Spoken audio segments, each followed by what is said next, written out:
गंगणपते नमः। दुर्गा सप्तशती 11वां अध्याय। ओम सर्वमंगलमांगल्ये शिवे सर्वार्थसाधिके शरण्ये त्र्यंबके गौरी नारायणी नमोस्तुते। देवताओं द्वारा देवी की स्तुति तथा देवी द्वारा देवताओं को वरदान। इस अध्याय का पाठ करते समय इस प्रकार देवी भगवती का ध्यान करना चाहिए। मैं भुवनेश्वरी देवी का ध्यान करती हूँ। उनके श्रीअंगों की आभा प्रातः काल के सूर्य के समान है और मस्तक पर चंद्रमा का मुकुट है। वे उभरे हुए स्तनों तथा 3 नेत्रों से युक्त हैं। उनके मुख पर मुस्कान की छटा छाई रहती है और हाथों में वरद, अंकुश, पाश एवं अभय मुद्रा शोभा पाते हैं। ऋषि कहते हैं देवी के द्वारा महादैत्यपति शुंभ के मारे जाने पर इंद्र आदि देवता अग्नि को आगे करके उन कात्यायनी देवी की स्तुति करने लगे। उस समय अभिष्ट की प्राप्ति होने से उनके मुख कमल दमक उठे थे और उनके प्रकाश से दिशाएं भी जगमगा उठी थीं। देवता बोले, शरणागत की पीड़ा दूर करने वाली देवी हम पर प्रसन्न हो। संपूर्ण जगत की माता प्रसन्न हो। विश्वेश्वरी, विश्व की रक्षा करो। देवी, तुम ही चराचर जगत की अधीश्वरी हो। तुम इस जगत का एकमात्र आधार हो, क्योंकि पृथ्वी रूप में तुम ही स्थित हो। देवी, तुम्हारा पराक्रम अतुलनीय है। तुम ही जल रूप में स्थित होकर संपूर्ण जगत को तृप्त करती हो। तुम अत्यंत बल संपन्न वैष्णवी शक्ति हो। तुम विश्व की कारणभूता परामाया हो। देवी, तुमने इस समस्त जगत को मोहित कर रखा है। तुम ही प्रसन्न होने पर पृथ्वी पर मोक्ष की प्राप्ति कराती हो। देवी, संपूर्ण विद्याएं तुम्हारे ही भिन्न भिन्न स्वरूप हैं। जगत में जितनी स्त्रियां हैं वे सब तुम्हारी ही मूर्ति हैं। जगदम्बा, एकमात्र तुमने ही इस विश्व को व्याप्त कर रखा है। तुम्हारी स्तुति क्या हो सकती है। तुम तो स्तवन करने योग्य पदार्थों से परे एवं परावाणी हो। जब तुम सर्वस्वरूपा देवी स्वर्ग तथा मोक्ष प्रदान करने वाली हो, तब इसी रूप में तुम्हारी स्तुति हो गई। तुम्हारी स्तुति के लिए इससे अच्छी उक्ति और क्या हो सकती है। बुद्धि रूप से सब लोगों के हृदय में विराजमान रहने वाली तथा स्वर्ग एवं मोक्ष प्रदान करने वाली नारायणी देवी, तुम्हें नमस्कार है। कला, काष्ठ आदि के रूप में क्रमशः परिणाम की ओर ले जाने वाली तथा विश्व का उपसंहार करने में समर्थ नारायणी, तुम्हें नमस्कार है। नारायणी, तुम सब प्रकार का मंगल प्रदान करने वाली मंगलमयी हो। कल्याणदायिनी शिवा हो। सब पुरुषार्थ को सिद्ध करने वाली शरणागत वत्सला, 3 नेत्रों वाली एवं गौरी हो। तुम्हें नमस्कार है। तुम सृष्टि, पालन और संहार की शक्तिभूता सनातनी देवी, गुणों का आधार तथा सर्वगुणमयी हो। नारायणी, तुम्हें नमस्कार है।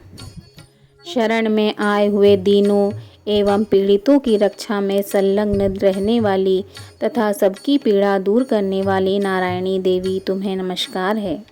नारायणी, तुम ब्रह्माणी का रूप धारण करके हंसों से जुते हुए विमान पर बैठती तथा कुश मिश्रित जल छिड़कती रहती हो। तुम्हें नमस्कार है।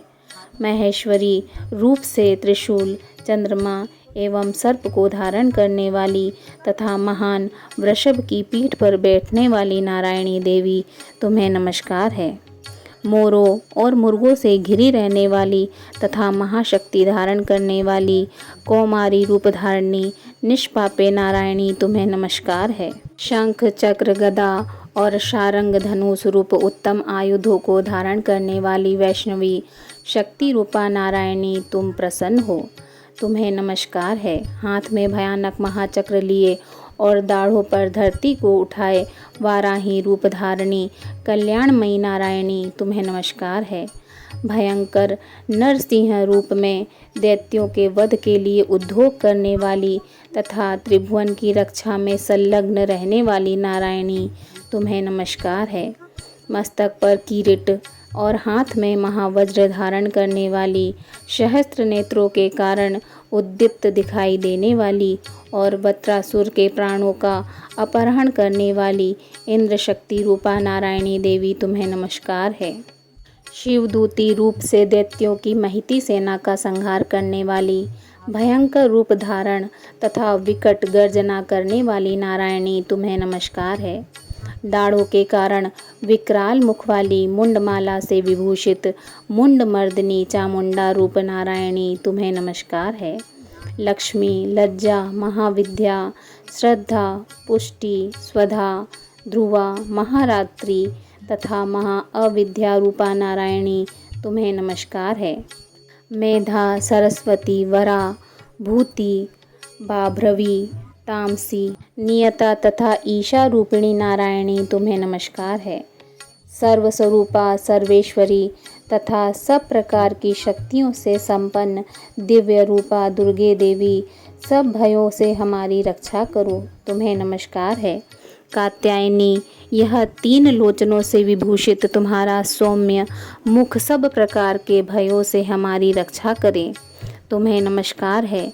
भद्रकाली, ज्वालाओं के कारण विकराल प्रतीत होने वाला, अत्यंत भयंकर और समस्त असुरों का संहार करने वाला तुम्हारा त्रिशूल भय से हमें बचाए, तुम्हें नमस्कार है। देवी, जो अपनी ध्वनि से संपूर्ण जगत को व्याप्त करके दैत्यों के तेज को नष्ट किए देता है, वह तुम्हारा घंटा हम लोगों की पापों से उसी प्रकार रक्षा करे जैसे माता अपने पुत्रों की बुरे कर्मों से रक्षा करती है। चंडिके, तुम्हारे हाथों में सुशोभित खड्ग, जो असुर के रक्त और चर्बी से चर्चित है, हमारा मंगल करे, हम तुम्हें नमस्कार करते हैं। देवी, तुम प्रसन्न होने पर सब रोगों को नष्ट कर देती हो और कुपित होने पर मनोवांछित सभी कामनाओं का नाश कर देती हो। जो लोग तुम्हारी शरण में जा चुके हैं, उन पर विपत्ति तो आती ही नहीं। तुम्हारी शरण में गए हुए मनुष्य दूसरों को शरण देने वाले हो जाते हैं। देवी अम्बिके, तुमने अपने स्वरूप को अनेक भागों में विभक्त करके नाना प्रकार के रूपों से जो इस समय इन धर्मद्रोही महादैत्यों का संहार किया है, वह सब दूसरी कौन कर सकती थी। विद्याओं में ज्ञान को प्रकाशित करने वाले, शास्त्रों में तथा आदि वाक्यों में तुम्हारे सिवा और किसका वर्णन किया है, तथा तुमको छोड़कर दूसरी कौन ऐसी शक्ति है जो इस विश्व को अज्ञानमय घोर अंधकार से परिपूर्ण ममता रूपी गड्ढे में निरंतर भटका रही हो। जहाँ राक्षस, जहाँ भयंकर विष वाले सर्प, जहाँ शत्रु, जहाँ लुटेरों की सेना और जहाँ दवानल हो, वहाँ तथा समुद्र के बीच में भी साथ रहकर तुम विश्व की रक्षा करती हो। विश्वेश्वरी, तुम विश्व का पालन करती हो, विश्वरूपा हो, इसलिए संपूर्ण विश्व को धारण करती हो। तुम भगवान विश्वनाथ की भी वंदनीय हो। जो लोग भक्ति पूर्वक तुम्हारे सामने मस्तक झुकाते हैं, वे संपूर्ण विश्व को आश्रय देने वाले होते हैं। देवी, प्रसन्न हो, जैसे इस समय असुरों का वध करके तुमने शीघ्र ही हमारी रक्षा की है, उसी प्रकार सदा हमें शत्रुओं के भय से बचाओ। संपूर्ण जगत का पाप नष्ट कर दो और उत्पात एवं पापों के फलस्वरूप प्राप्त होने वाले महामारी आदि बड़े बड़े उपद्रवों को शीघ्र दूर करो। विश्व की पीड़ा दूर करने वाली देवी, हम तुम्हारे चरणों पर पड़े हुए हैं, हम पर प्रसन्न हो। त्रिलोक निवासियों की पूजनीय परमेश्वरी, सब लोगों को वरदान दो। देवी बोली, देवताओं, मैं वर देने को तैयार हूँ। तुम्हारे मन में जिसकी इच्छा हो वह वर मांग लो। संसार के लिए उस उपकार वर को मैं अवश्य दूंगी। देवता बोले, सर्वेश्वरी, तुम इसी प्रकार तीनों लोगों की समस्त बाधाओं को शांत करो और हमारे शत्रुओं का नाश करती रहो। देवी बोली, देवताओं, वे वस्तु मनवंतर के 28वें युग में शुंभ और निशुंभ नाम के 2 अन्य महादैत्य उत्पन्न होंगे। तब मैं नंदगोप के घर में उनकी पत्नी यशोदा के गर्भ से अवतीर्ण हो विंध्याचल में जाकर रहूंगी और उक्त दोनों असुरों का नाश करूंगी। फिर अत्यंत भयंकर रूप से पृथ्वी पर अवतार ले मैं विप्रचिति नाम वाले दानवों का वध करूंगी। उन भयंकर महादैत्यों को भक्षण करते समय मेरे दांत अनार के फूल की भांति लाल हो जाएंगे। तब स्वर्ग में देवता और मृत्युलोक में मनुष्य सदा मेरी स्तुति करते हुए मुझे रक्तदंतिका कहेंगे। फिर जब पृथ्वी पर 100 वर्षों के लिए वर्षा रुक जाएगी और पानी का अभाव हो जाएगा, उस समय मुनियों के स्तवन करने पर मैं पृथ्वी पर अयोनिजा रूप में प्रकट होंगी और 100 नेत्रों से मुनियों को देखूंगी। अतः मनुष्य शताक्षी इस नाम से मेरा कीर्तन करेंगे।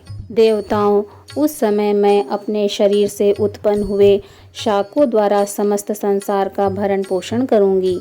जब तक वर्षा नहीं होगी तब तक वे शाक ही सबके प्राणों की रक्षा करेंगे। ऐसा करने के कारण पृथ्वी पर शाकंभरी के नाम से मेरी ख्याति होगी। उसी अवतार में मैं दुर्गम नामक महादैत्य का वध भी करूंगी।